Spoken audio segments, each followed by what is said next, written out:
Um, Poverty as long as I can remember. Grew up poor. Worse after we left Beverly. It was a lot worse.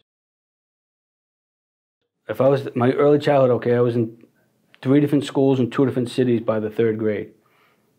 Um, so I was in like first grade or whatever in Beverly. Then the domestic thing, we moved to Gloucester. I was in my grandparents' house. I was in 2nd grade at one school.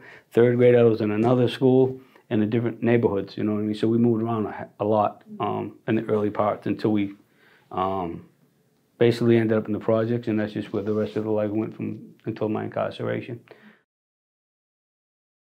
So when we went to the projects, my father known to me has never been part of my life, ever. And so when we transitioned to the projects and I started the 3rd grade, my father, the person known to me as my father, lived in that general area.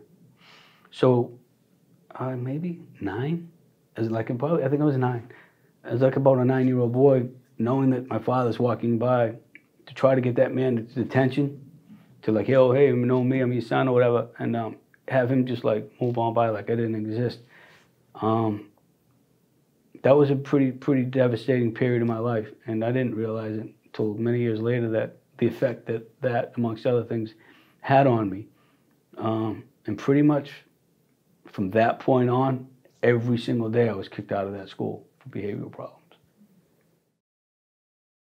I mean, I can fast forward to how I understand it now, you know.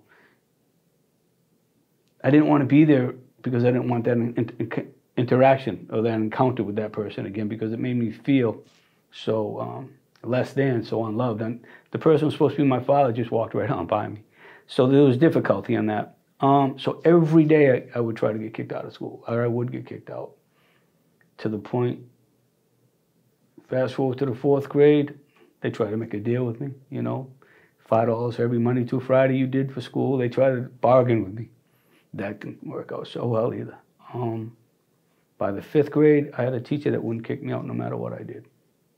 So that was a little bit rougher, a little bit more physical.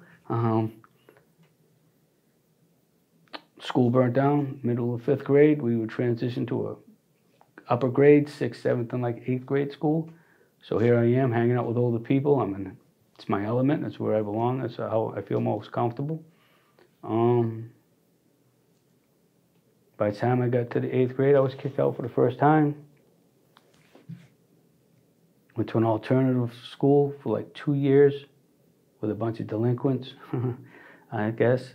There was concern about me going in there because of my age. I was the youngest person to be accepted at that time.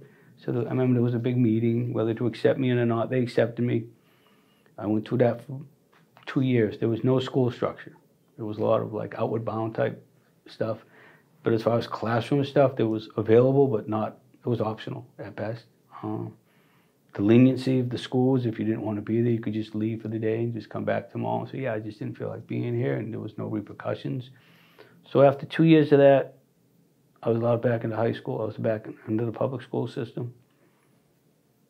10th grade, I did well the first half. Grades were up, everything was well. Beginning of the 2nd semester, an incident happened in the classroom. Somebody from my neighborhood, somebody was giving one of the girls a hard time. Another one of my friends wanted to get involved. I said, leave it alone, you're kind of doing good, I got this. I'm on thin ice anyway. A fight occurred. They took me out. I went back in the room a 2nd time, fought again, and that was it. I was expelled for good from that point on. So that's where my school stopped. And it kind of wasn't pointed out to me until a few years ago, doing my work for release, that here I am at 15 years old with a wide open schedule. And in the neighborhood, who's there? 18, 19, 20-year-olds. So that's who I hung around with for the last couple of years of my freedom. So it was just like, you know, that was the extent of my schooling up until that point. That was it, until I got incarcerated.